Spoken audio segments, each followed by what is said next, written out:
Chapter 14 of Prerogative, Sect 159, where the legislative and executive power are in distinct hands, as they are in all moderated monarchies and well-framed governments. There the good of the society requires that several things should be left to the discretion of him that has the executive power. For the legislators not being able to foresee and provide by laws for all that may be useful to the community, the executor of the laws, having the power in his hands, has by the common law of nature a right to make use of it for the good of the society, in many cases, where the municipal law has given no direction, till the legislative can conveniently be assembled to provide for it. Many things there are, which the law can by no means provide for, and those must necessarily be left to the discretion of him that has the executive power in his hands, to be ordered by him as the public good and advantage shall require.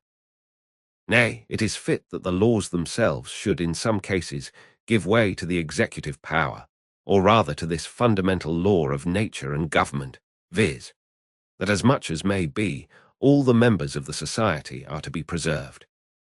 For since many accidents may happen, wherein a strict and rigid observation of the laws may do harm, as not to pull down an innocent man's house to stop the fire, when the next to it is burning, and a man may come sometimes within the reach of the law, which makes no distinction of persons, by an action that may deserve reward and pardon. 'Tis fit the ruler should have a power, in many cases, to mitigate the severity of the law, and pardon some offenders, for the end of government being the preservation of all, as much as may be, even the guilty are to be spared, where it can prove no prejudice to the innocent. Sect 160. This power to act according to discretion, for the public good, without the prescription of the law, and sometimes even against it, is that which is called prerogative. For since in some governments the law-making power is not always in being, and is usually too numerous, and so too slow, for the dispatch requisite to execution, and because also it is impossible to foresee, and so by laws to provide for, all accidents and necessities that may concern the public, or to make such laws as will do no harm, if they are executed with an inflexible rigour on all occasions, and upon all persons that may come in their way. Therefore there is a latitude left to the executive power to do many things of choice which the laws do not prescribe. Sect 161.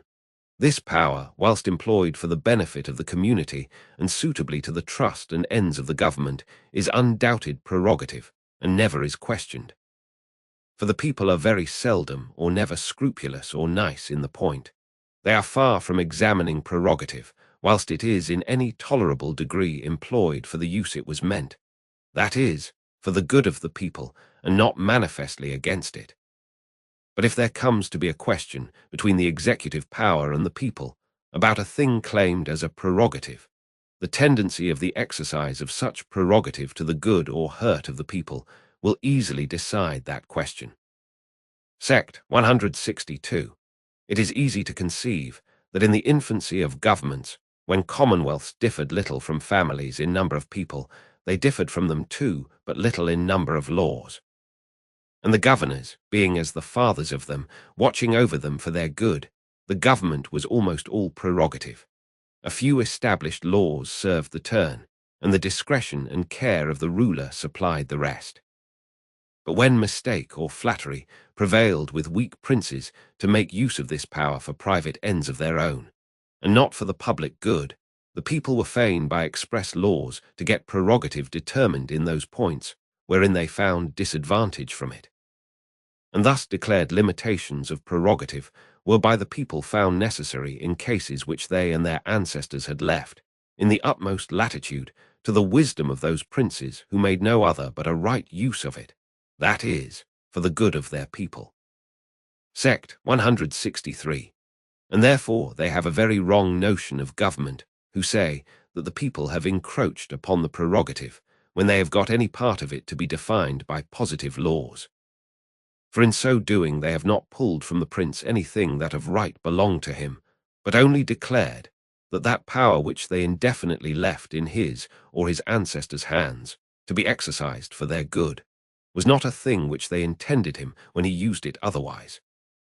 For the end of government being the good of the community, whatsoever alterations are made in it, tending to that end, cannot be an encroachment upon any body, since no body in government can have a right tending to any other end. And those only are encroachments which prejudice or hinder the public good. Those who say otherwise speak as if the prince had a distinct and separate interest from the good of the community and was not made for it. The root and source from which spring almost all those evils and disorders which happen in kingly governments. And indeed, if that be so, the people under his government are not a society of rational creatures, entered into a community for their mutual good. They are not such as have set rulers over themselves, to guard and promote that good, but are to be looked on as an herd of inferior creatures under the dominion of a master, who keeps them and works them for his own pleasure or profit. If men were so void of reason and brutish as to enter into society upon such terms, prerogative might indeed be, what some men would have it, an arbitrary power to do things hurtful to the people. Sect.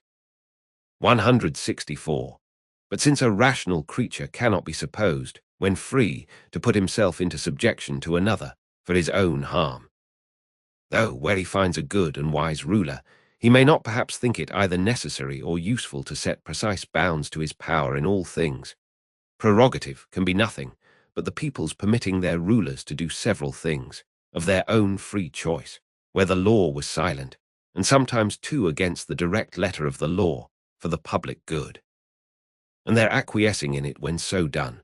For as a good prince, who is mindful of the trust put into his hands and careful of the good of his people, cannot have too much prerogative, that is, power to do good, so a weak and ill prince, who would claim that power which his predecessors exercised without the direction of the law, as a prerogative belonging to him by right of his office, which he may exercise at his pleasure, to make or promote an interest distinct from that of the public, gives the people an occasion to claim their right, and limit that power, which, whilst it was exercised for their good, they were content should be tacitly allowed.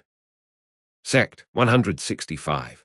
And therefore he that will look into the history of England will find that prerogative was always largest in the hands of our wisest and best princes, because the people, observing the whole tendency of their actions to be the public good, contested not what was done without law to that end, or if any human frailty or mistake, for princes are but men made as others, appeared in some small declinations from that end.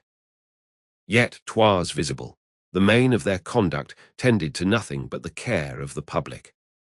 The people, therefore, finding reason to be satisfied with these princes, whenever they acted without, or contrary to the letter of the law, acquiesced in what they did, and without the least complaint, let them enlarge their prerogative as they pleased, judging rightly, that they did nothing herein to the prejudice of their laws, since they acted conformable to the foundation and end of all laws, the public good. Sect. 166. Such godlike princes indeed had some title to arbitrary power by that argument that would prove absolute monarchy the best government, as that which God himself governs the universe by, because such kings partake of his wisdom and goodness. Upon this is founded that saying, that the reigns of good princes have been always most dangerous to the liberties of their people. For when their successors, managing the government with different thoughts, would draw the actions of those good rulers into precedent, and make them the standard of their prerogative, as if what had been done only for the good of the people was a right in them to do, for the harm of the people, if they so pleased. It has often occasioned contest, and sometimes public disorders, before the people could recover their original right, and get that to be declared not to be prerogative, which truly was never so. Since it is impossible that any body in the society should ever have a right to do the people harm, though it be very possible and reasonable that the people should not go about to set any bounds to the prerogative of those kings or rulers who themselves transgressed not the bounds of the public good. For prerogative is nothing but the power of doing public good without a rule. Sect. 167.